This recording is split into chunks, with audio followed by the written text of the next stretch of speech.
It was just after 6:40 a.m. on January 10, 2026, when the quiet of Newman Street in Merrylands was shattered. Emergency crews rushed to a unit complex after a woman discovered a 44-year-old man lying inside his apartment with a single gunshot to the chest. Declared dead at the scene, the victim showed no signs of struggle, no forced entry, no chaos, just a deliberate execution-style attack. Police quickly labeled it targeted, but unlike typical Sydney gang hits, he had no serious criminal ties. In a suburb recently shaken by underworld shootings, this killing stood apart. Personal, precise, and deeply unsettling. Investigators now face a mystery with no clear motive, no suspects, no only limited clue there. Morning that changed everything. It was just after 6:40 a.m.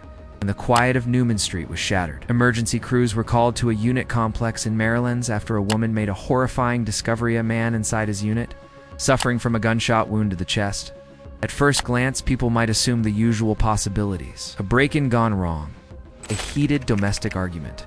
That's how these stories usually begin. But this one didn't follow that script. When police and paramedics arrived, there was nothing they could do. The man, aged 44, was declared dead at the scene.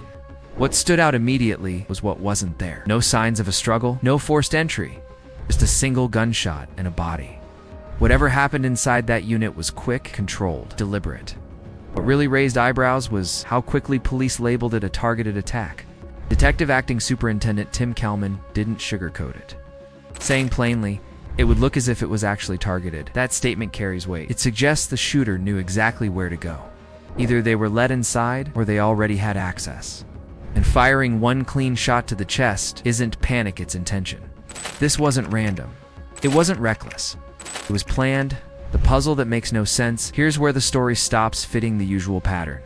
Yes, the victim was known to police, but not in any serious way. No links to organized crime. No drug trafficking. No underworld connections that would normally explain an execution-style killing. Just minor run-ins. Nothing that would put him on anyone's hit list.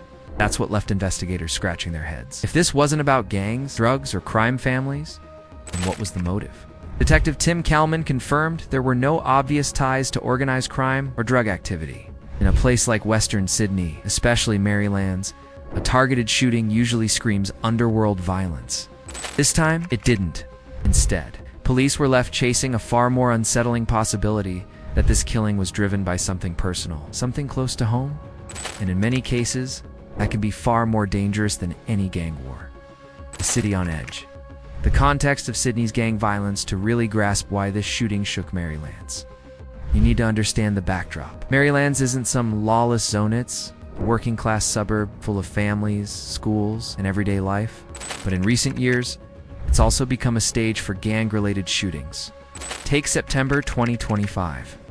For example, a property linked to alleged crime figure Ali Yunza, Sydney rapper, rumored to have organized crime ties, was hit in a drive-by. 3 innocent people scrambled for safety, thankfully unharmed, but it left a mark on the community. So when the January 10th shooting happened, locals' first thought was probably, here we go again, another gang hit. But this case didn't fit that pattern. Police quickly ruled out organized crime. Whatever sparked this attack was personal. And often, that's even more unpredictable and dangerous than turf wars: intimate, targeted, and calculated. The investigation, working with limited clues from the moment the 44-year-old was found. Cumberland Police Area Command moved fast, setting up a crime scene and bringing in the State Crime Command's homicide squad. They immediately appealed to the public for help, focusing on 3 critical pieces of evidence: mobile phone records, dashcam footage, and CCTV from nearby properties. Each clue has a purpose. Dashcams might have caught the shooter's vehicle. CCTV could reveal movements near the building. And mobile records can show the victim's contacts, highlighting any threats or conflicts. Weeks later, the investigation continues with no major breakthrough. No clear footage, no obvious suspects, no apparent motive make this a case that investigators are essentially building from scratch. In a city where gang hits are sadly familiar, this one stands apart. Deliberate, personal, and still a mystery. The timeline, how it unfolded. Let's break down how this tragedy happened, because the details paint a clearer picture. The victim was discovered around 6:40 a.m. on Saturday, January 10th, 2026. That's early enough that most of Merrylands would still be asleep, and that's likely not a coincidence. Early morning means fewer witnesses, quieter streets, and less chance of someone walking in on what was about to happen. If you were planning a hit, that's exactly when you'd strike. Emergency services were called immediately. Police and paramedics rushed in, but sadly, the victim had already suffered a fatal injury, a single gunshot to the chest. One shot perfectly placed. That detail alone tells you this wasn't a crime of passion. This was deliberate, skilled, or at least handled by someone with experience using a firearm. The crime scene was secured. Evidence collected, and the victim's unit processed for fingerprints, DNA, and forensic traces. His body was taken for autopsy to map the bullet's trajectory, a small clue that could reveal the shooter's height, angle, or positioning. In a case with no clear motive, every tiny detail matters. Why? Merrylands. Why now? Why him? This is where speculation begins, but it's worth exploring. Police have ruled out organized crime and drugs. That leaves personal motives, grudges, business disputes, family conflicts, romantic fallout, or revenge over something long past. Maybe someone felt wrong. Maybe it was a fight over money, property, or reputation. Or, as often happens, it could even be a case of mistaken identity. Why Merrylands? He lived there in a Newman Street unit. But choosing a unit block adds layers to the story. Neighbors, potential witnesses, security cameras nearby.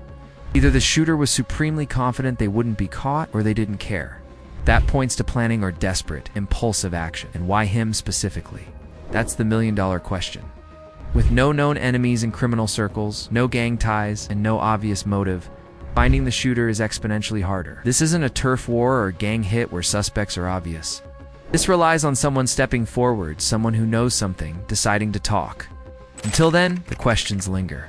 The broader picture. Gun violence in Western Sydney. This shooting didn't happen in isolation. Western Sydney, places like Merrylands, Guildford, and nearby suburbs, has seen a steady rise in gun violence over the past few years. Task Force Falcon, a specialized police team, was set up to tackle firearm-related crimes here. They've made arrests and charged alleged shooters. But for every case solved, another seems to appear. Firearms in criminal hands are a growing problem in Sydney. It's not at the scale you see in the US, but it's serious. These aren't movie-style shootouts. They're targeted hits, drive-bys, and execution-style killings. Organized crime in Australia is shifting more young people, less hierarchy, and far more willing to use deadly force to settle disputes. But the Merrylands case is different.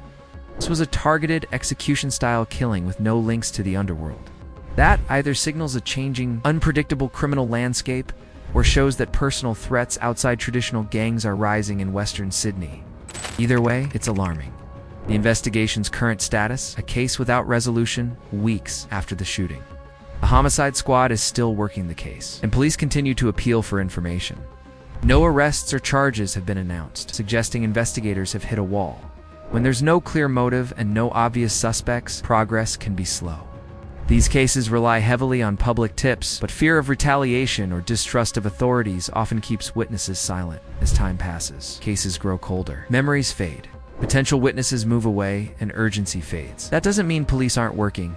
It's just how these investigations often unfold. When leads are scarce, lessons and implications. Maryland's shooting shows that targeted violence doesn't always follow predictable patterns. It isn't always about gangs or organized crime. Personal grudges, business disputes, or private conflicts can be just as deadly. It also shows that danger can lurk in everyday settings. Even in a suburban unit block, ordinary people can become victims sometimes just by being in the wrong place at the wrong time. Finally, it underscores the importance of public involvement. For detectives, forensic tools can only do so much. Many cases hinge on someone with information choosing to speak up. Crime Stoppers offers a way to do that safely and anonymously. Western Sydney's violence is evolving. It's no longer just gang-driven. It's unpredictable, diverse, and in many ways more concerning, because understanding the motives behind these attacks has become far more complicated. Closing thoughts: a mystery that remains. The January 10th shooting in Merrylands left a man dead and a community in shock. This wasn't just another gang-related incident. Tibbs shows that targeted violence can happen for reasons far removed from organized crime. And it's a stark reminder that despite all the advances in forensic science, solving cases still depends heavily on people coming forward with information. For the family and friends of the 44-year-old victim, this isn't just a story in the news, it's a personal tragedy. Questions about why he was killed remain unanswered, leaving grief tangled with confusion and no real closure. For police, it's a puzzle that refuses to give up its secrets. And for Merrylands, it's a reminder that safety can be fragile. Suburban life can be shattered in an instant.